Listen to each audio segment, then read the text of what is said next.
The central feature of the interior design in the new Peugeot 3008 is the 21-inch curved panoramic screen. It combines the digital instrument cluster, head-up display, and touchscreen into a single unit. The screen is freestanding, supported by a rear leg, and has a LED on its base to create a floating effect.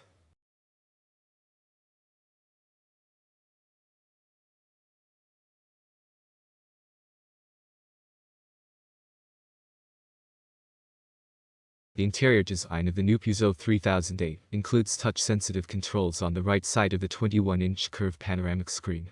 These controls provide access to the infotainment system, settings, and climate controls. Additionally, there is an extra touchscreen on the center console that houses customizable i-toggle shortcuts, replacing the old aircraft-style switches.